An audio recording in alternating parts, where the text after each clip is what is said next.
자, 창세기는요, 모든 성경의 첫 말씀이죠. 그래서 이 성경의 첫 말씀인 창세기는 히브리 말로 원어로도 태초에 라고 하는 원제가 이 제목입니다. 우리는 창세기라는 말씀에 익숙하지만 원래 히브리 성경의 제목은 태초에입니다. 이 히브리 성경은요, 원어의 첫 번째 단어가 성경으로 보통 제목으로 만들어지고 있죠. 그래서 이제 베레시트라고 하는 건 처음 중에 처음이다, 이 말씀입니다. 태초에, 가장 처음에, 이 말씀이죠. 실제로 이 창세기 말씀은 모든 것의 근원을 얘기해요.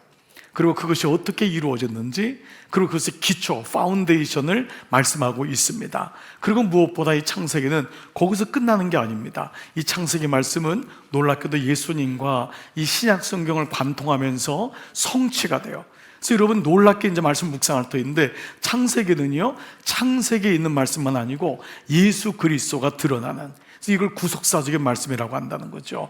구약은 따로, 신약 따로가 아니에요. 창세기에서 우리는 이미 예수님을 발견하게 되고, 창세기 말씀이 신약을 통해서, 예수님 통해서 성취되는 것을 보게 되죠. 그래서 창세기는 창조의 이야기부터 시작됩니다. 창조의 말씀, 그리고 에덴 동산, 여러분들이 잘 아는, 그러나 죄가 들어오고 이 심판이 오고 죄의 대가를 치르고, 그런 가운데 하나님이 노아의 홍수를 통해서 다시 일으키시고, 그러면서 아브라함과 여러분들이 잘 아는 족장이야가 나오고, 그러면서 애굽으로 들어가는 그런 일련의 말씀들이 쭉, 하나님 말씀들이 일어납니다. 민족과 나라, 문화, 이 모든 말씀의 근간을 이루고 있습니다. 그래서 우리가 이 창세기 말씀을 통해서 그 기초가 무엇인가, 근간이 무엇인가를 통해 좀 더 깊이 우리가 좀 은혜를 나누고자 합니다. 자, 우리가 어제 말씀에서 우리가 어떻게 지음받았냐, 우리는 하나님의 형상대로 지음받았다, 이제 그 말씀을 배웠어요. 형상이란 말은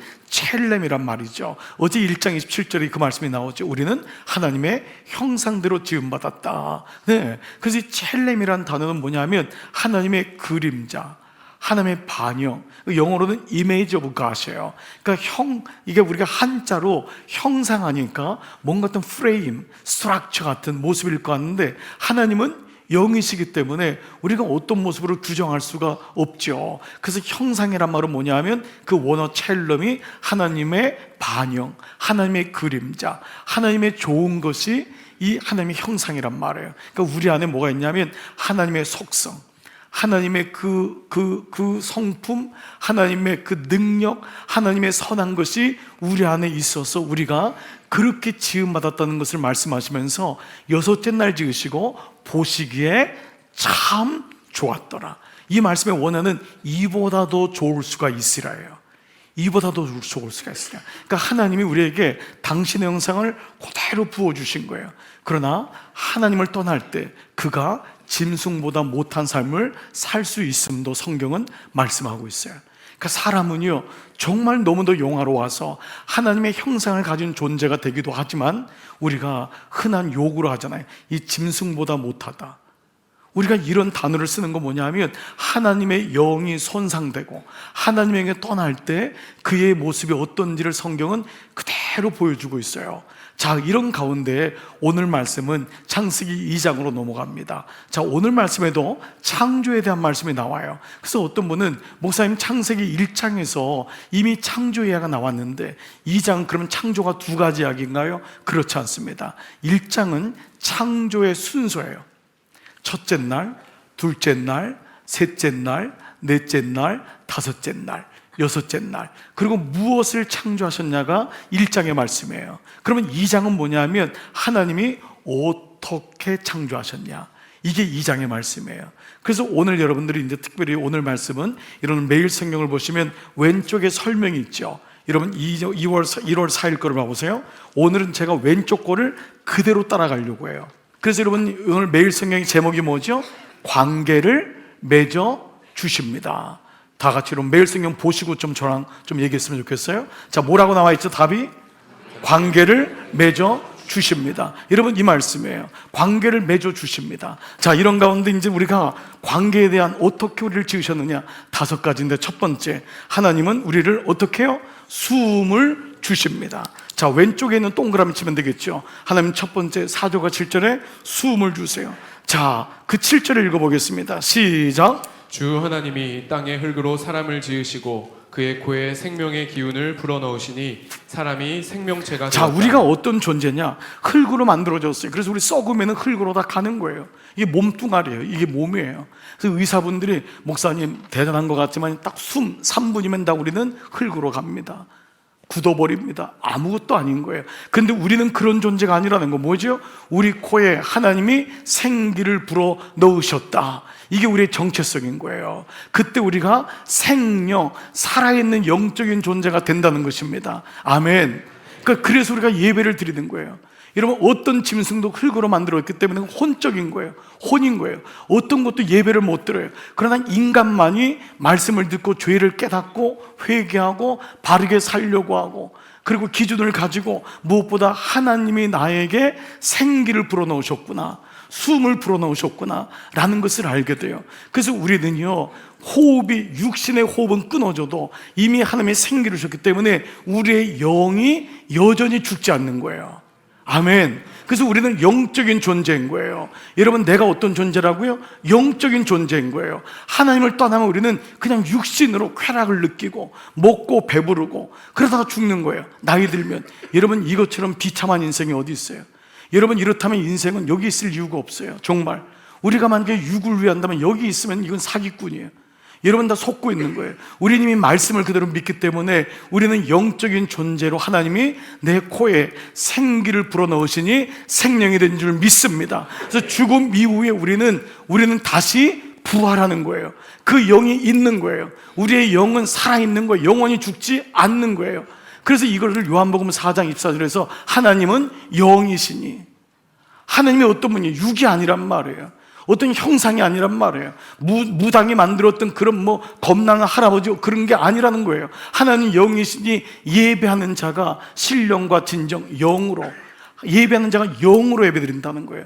이 말은 역으로 말하면 하나님이 영이시기 때문에 인간만이, 영을 가진 사람만이 예배할 수 있다라는 거예요.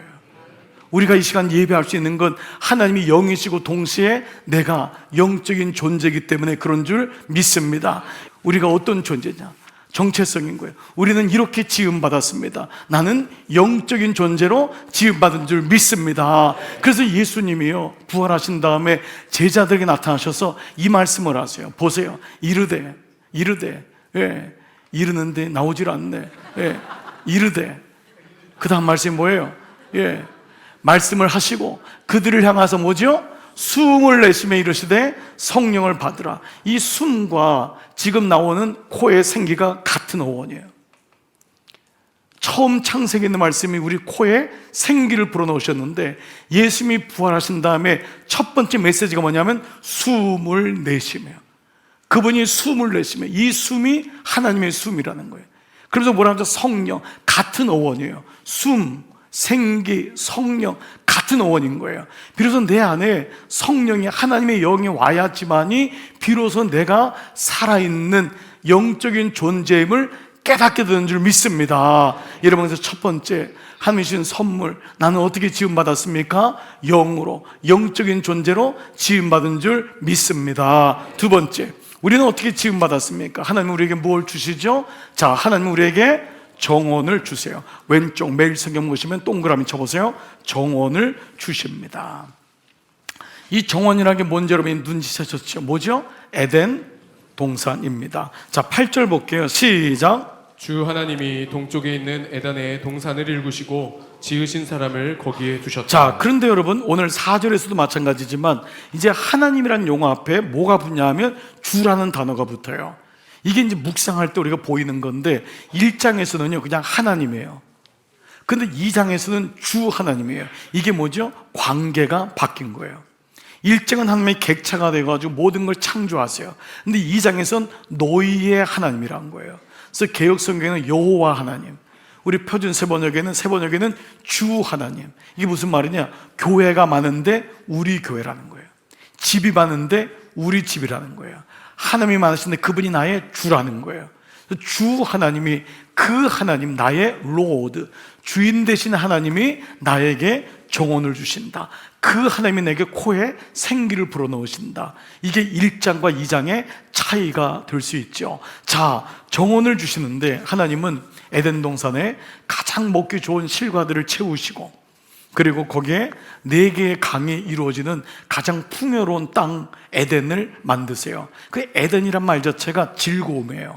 에덴이란 자체 조이, 기쁨이에요. 즉 에덴은 유토피아라고 하죠. 인간의 가장 완전한 어떤 이상, 그렇죠. 그래서 하나님의 다스리심이 있는 가장 아름다운 곳을 에덴이라고 얘기하죠. 근데 우리는 그냥 에덴 하면 추상적으로 옛날에 있었던 걸 생각하는데, 오늘 말씀을 묵상해 보니까 좀 달라요. 자, 어디를 보냐 하면은 9절이에요. 이어지는 말씀 9절. 자, 9절 말씀. 자, 그 동산 한가운데는 뭐죠? 생명나무와 성과학을 알게 하는 나무가 있다는 거예요. 이건 뭐냐면 에덴이 완벽한 하나님의 통치 가운데 있다. 생명은 뭐냐면 하나님의 속성이거든요. 영혼, 생명. 그리고 성과학을 알게 하는 것도 역시 하나님의 속성이죠. 즉 에덴 동산은 하나님이 보시기에 좋은 토부, 하나님의 가장 완벽한 이상적인 곳이에요. 행복한 곳이에요. 자, 그런데 그곳에 하나님이 첫사람 아담을 거기에 두게 하세요. 자, 아담이란 말이 사람이란 단어입니다. 사람이란 단어가 히브리 말로 아담이에요. 그러니까 첫사람 아담을 그곳에 두었는데 15절 보세요. 주 하나님이 사람을 데려다가 에덴 동산에 두시고, 에덴 동산을 만든 다음에 둠으로 그냥 즐겨라 라고 하지 않고, 그 다음에 보니까요, 그곳을 동그라미 맡아서 동그라미 돌보게 하셨다는 거예요. 여러분이 조금 알고 있었던 성경과는 좀 다르죠. 이게 묵상의 힘입니다. 묵상할 때는 이게 보이기 시작하는 거예요. 하나님이 그것을 주셨는데 그걸 맡게 한 거예요. 그걸 우리에게 맡아서 돌보게 하셨대요. 개역성경에는 경작하게 했대요. 지키겠다는 거예요. 이건 두 가지 원리가 다 있어요. 하나님이 좋은 것을 주셨지만 그것을 너희가 잘 다스려야 된다는 거예요. 잘 지키고 경작하라는 거예요. 자, 그래서 우리는 이 말씀 속에서 이 에덴이 기쁨과 즐거움이라 그랬죠. 가장 완벽한 상태, 토부라고 했잖아요. 그러니까 하나님이 우리를 우리 정원을 주신 거예요. 자, 이거를 가장 잘 이해한 사람이 누구냐면 다윗이에요. 다윗이 시편 16편에서 뭐라고 고백하는지 보세요 한번. 자, 내게 줄러 재어준 테리토리, 이 정원은 아름다운 곳에 있으며 하나님이 주셨다는 거예요. 이 정원이 주님이 주셨는데 이게 누구의 기업이 되죠? 나의 기업이 되는 거예요. 나의 기업의 실로 아름답도다. 그러니까 하나님이 내게 그것을 주셨을지라도 그것을 내가 지키고 경작하고 가꾸어야 될 책임이 있는 거예요. 그래서 어제 1장 27절에 우리에게 하나님의 형상대로 지으시고 너를 다스리고 땅에 충만하고 정복하고, 이 말은 청지기 역할을 주고 있는 거예요. 하나님이 아름다운 것을 주셨지만은 어떤 가정은 천국이 되는 가정이 있고, 어떤 가정은 죄송하지만 지옥이 되는 가정이 있는 거예요. 어느 사람은 맡긴 기업을 잘 맡아서 경작합니다. 근데 어떤 사람은 그 경작하지 못해요. 그러니까 오늘 말씀에, 이 말씀은 우리에게 모든 사람에게 정원을 주셨어요. 에덴 동산을 주셨어요. 그러나 이것은 그냥 추상적이거나 준 것으로 끝나지 않아요. 이 줌으로 인하여 이곳을 다스리고 맡기고 돌보고 경작하라고 주님 말씀하세요. 적용 질문해 볼게요. 하나님은 내게 주신 것, 내게 주신 건 어떤 것일까? 하나님은 나에게 무엇을 주셨는가? 세 번째, 하나님은 우리에게 무엇을 어떻게 주시는가? 어떻게 우리를 만들어 가시나요? 자, 하나님은 우리에게 세 번째 뭐냐면 한계를 주세요. 자, 이 한계라는 단어가 이제 오늘 매일성에 나왔지만 우리의 언어로 말하면 경계입니다. 경계. 우리가 그동안 썼던 우리 교회 언어예요. 경계. 자, 한계는 리미테이션이죠. 경계는 바운더리예요. 자, 이게 무슨 말씀이냐? 자, 이 말씀은 성과 악을 구별하는 나무를, 열매를 첫사람 아담과 하와가 먹었을 때 그에 대한 대가를 치러 죽게 되죠. 영이 끊어지게 되는 거예요. 하나님으로부터 추방당하게 되고 영적으로 단절된 상태가 됨을 말씀합니다. 자, 그런데 이게 왜 축복이냐? 하나님이 우리에게 한계, 경계를 준 것이지 왜 축복이냐를, 선물인지를 한번 볼게요. 자, 먼저 16절을 보겠습니다. 같이 읽을게요. 시작. 주 하나님이 사람에게 명하셨다. 동산에 있는 모든 나무의 열매는 내가 먹고 싶은 대로 먹어라. 자, 첫 번째, 하나님, 우리는 먼저 먹지 말라는 단어만 기억되지만 먼저 하나님은 모든 걸 다 먹을 수 있다고 했어요. 네 마음대로 다 먹어라. 임의로 하란 말이에요. 개혁성경에 자유롭게 모든 것을 다 먹을 수 있다. 이게 뭐죠? 자유입니다. 자녀는요 자유로워요. 집에 가면 아이들이요 막 뛰어노는 거, 이게 자유로운 거예요. 우리 교회 와서도 애들이 막 인사하고 웃는 거, 이게 뭐예요? 자유예요. 은혜예요. 그런데 여러분, 은혜에는, 자유에는 꼭 뭐가 필요하죠? 바운더리가 필요합니다. 만약에 자유만 있고 바운더리가 없으면 방종이 되잖아요. 여러분, 이 말씀이 세 번째, 그래서 이 하며 주신 한계, 경계가 내게 선물인 줄 믿습니다. 여러분, 하나님이 오늘 말씀을 주신 것은요 정말 선물인 거예요. 안 할 수 있는 하나님의 은혜를 주시는 거예요. 그래서 오늘 이 세 번째 말씀이 우리는 그렇게 지음 받았다라는 것입니다. 자, 네 번째 말씀입니다. 네 번째, 하나님 우리를 어떻게 지으셨냐? 하나님 우리에게 이름 짓는 뭐라고 했죠? 고난을 주십니다. 왼쪽에 보시면은요 동그라미 쳐보세요. 이름 짓는 고난, 밑줄. 이름 짓는 고난. 근데 우리 교회 언어로 생각한다면 이름 짓는 권세가 맞아요. 고난보다도 권세란 단어가 좀 더 어울릴 겁니다. 자, 이것이 어떤 권세냐? 왜 이름을 짓는 권세를 주셨나? 한번 19절 20절 한번 볼게요. 다 같이 읽어보겠습니다. 시작. 주 하나님이 들의 모든 짐승과 공중의 모든 새를 흙으로 빚어서 만드시고 그 사람에게로 이끌어 오셔서 그 사람이 그것들을 무엇이라고 하는지 보셨다. 자, 보세요. 하나님이 모든 짐승을 만드신 다음에 이렇게 뭘 오게 한 거예요. 그리고 아담이 뭐라고, 무엇이라고 하는지를 본 거예요. 근데 아담이, 첫 번째 사람 아담은 하나님이 한 걸 본 거잖아요. 하나님이 천지를 뭘로 창조하시죠? 말로 창조하세요. 그래서 가라사대 빛이 있으라 빛이 있고, 궁창이 있으라 궁창이 있고, 모든 걸 말씀으로 창조하시는 걸 본 거예요. 놀랍게 이 말씀은 아담이 이 짐승들을 이름을 줘요. 이름을. 근데 그 이름이 그대로 된다는 거예요. 자, 그 말씀 봐보세요. 그 사람이 살아있는 동물 하나하나를 이르는 것이 어땠죠? 그대로 동물들의 이름이 되었다는 거예요. 하나님이 말씀으로, 말로 천지를 창조하신 이후에 이 말의 권세를 가장 먼저 사용한 게 누구냐면 아담이에요. 사람인 거예요. 즉 우리 사람에게 하나님이 어떤 권세를 주셨냐, 어떻게 지었냐면 사람이 입으로 말하는 대로 되는 권세를 주신 거예요. 이게 여러분 놀라운 말씀이에요. 그래서 여러분, 하나님이 이스라엘 광야에서 뭐냐, 신명기 말씀에서 뭐라 그래요? 내가 네 귀에 들린 대로 너에게 그대로 해주겠다. 네가 매일마다 죽겠다고 하니까 내가 너를 죽이겠다고 하는 거예요. 내 귀에 들린 대로, 말하는 권세대로. 그러니까 하나님이 말씀의 권세를 아담에게 주셨다는 거예요. 이게 영적인 존재로 지음받은 우리가 알지 못하는 창조의 비밀 가운데 하나가 뭐냐 하면, 왜 우리가 기도를 입으로 하고 찬송을 입으로 하고 사랑합니다, 축복합니다, 격려합니다, 이게 모든 언어인데, 이 언어가 이름하여 이른 대로 되는 역사를, 권세를 주신 줄 믿습니다. 여러분, 이 비밀을 여러분들이 깨닫는다면 정말 이 언어가 얼마나 중요한지를 알게 돼요. 정말 긍정적인 얘기, 살리는 얘기가 여러분의 입을 통해서 드러나기를 축복합니다. 그렇습니다. 다섯 번째, 마지막, 하나님은 우리에게 뭐죠? 돕는 자를 주세요. 매일 성경 옆에 보시면 돕는 자를 주세요. 20절 봐보세요. 시작. 그 사람이 모든 집짐승과 공중의 새와 들의 모든 짐승에게 이름을 붙여주었다. 그러나 그 남자를 돕는 사람 곧 그의 짝이 없었다. 여러분이 알다시피 돕는 사람은 아담에게 하와를 주었다, 이제 그 말씀이에요. 자, 그런데 여러분, 좀 문맥이 좀 이상해요. 왜냐하면 그 사람이 모든 집짐승, 공중의 새와 들의 모든 짐승에게 이름을 붙여줬는데 뜬금없이 그러나 그 남자를 돕는 사람과 그의 짝이 없었다. 뭔가 문맥에 맞지 않는 것 같아요. 그러나 이 말씀은요, 신명기의 말씀, 모세오경 전체 말씀과 좀 연결해서 보는 것을 제가 계속 말씀드리고 있어요. 이건 뭐냐면, 이것은 이게 끊어지는 것 같지만 그렇잖아요. 이건 뭐냐면, 짐승은 짐승끼리, 사람은 사람끼리 라고 하는 분명한 창조의 질서를 보여주고 있는 거예요.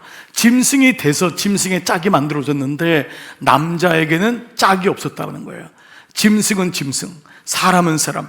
그래서 여기에 대한 질서를 분명히 삼으면서 너희들은 이런 사람이다, 너희는 남자는 여자와 결혼해야 되고 여자는 남자와 결혼해야 된다. 이것이 창세기의 창조의 질서인 거예요. 그 사람들을 여러분, 우리가 뭐 함부로 얘기하고 여러분 거긴 구원이 없다, 여기까지 가고 싶지 않아요. 그분들도 정말 궁예력이고 그분들도 인격이에요. 그분들도 구원받아야 돼요. 그러나 말씀의 근본과 원리는 명확히 알고 있어야 돼요. 그래야지 끌려다니지 않아요. 그래야지 그냥 불쌍히 여긴다 그러고 그럴 수도 있지 그러면서 그냥 끌려가는 게 아니에요. 여러분, 오늘 이 말씀이 여러분에게 과도한 말씀으로 들리지 않기를 축복합니다. 그리고 말씀에 대한 근거가 세워지기를 기도합니다. 또 하나, 돕는 자라는 단어예요. 이 돕는다란 말은 영어로 헬퍼인데, 우리가 흔히 생각하면 여자는 남자를 돕는 사람, 이 말씀으로 생각해서 한동안 이 말씀은 오랫동안 중세기 동안에 여자는 열등한 존재로 인식을 했던 거예요. 하와는 열등하고 아담이 주어야, 아담이 탁월하고 그 남자가 우월하고 여자는 열등한 존재야. 이게 오랫동안 중세기에 번역됐던 말씀이에요. 그러나 이 말씀은 돕는다라는 어원도 있지만 원래 에제르라고 하는 돕는다는 말은요, 마주 본다라는 단어가 더 강해요. 이건 뭐냐면 하나님이 가운데 계셔서 하나님의 눈으로 서로를 마주보는 동등한 위치다. 그 자를 너에게 주겠다는 거예요. 그 자와 함께 이루는 것이 가정이라는 거예요. 아내가 남편을 사랑해서 정말 섬기는 자가, 돕는 자가 되는 것, 또 남편도 돕는 자가 되는 건 너무 의미가 있어요. 그러나 이것은 열등한 위치가 아니라는 것.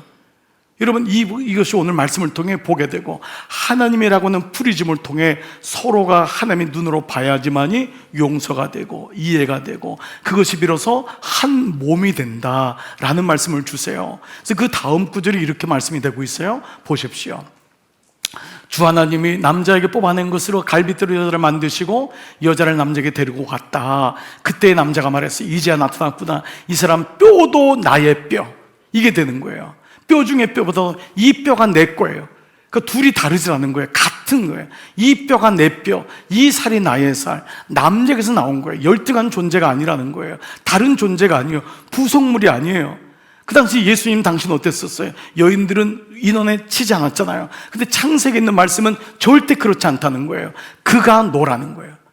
그가 너라는 거예요. 그래서 이가 뼈 중에 뼈고 그래서 내가 이 남자를 이쉬라고 하는 거예요. 히브리 말로 이쉬. 그리고 이쉬에서 나온 말이 어미가 붙어서 이샤, 여자가 되었다. 같은 어원이에요. 남자와 여자는 하나님의 똑같은 창조적인 동등한 인격적인 관계임을 말씀하고 있어요. 말씀을 마무리하겠습니다. 창세기 말씀은 조금은 우리에게 어렵게 들려줄 수도 있어요.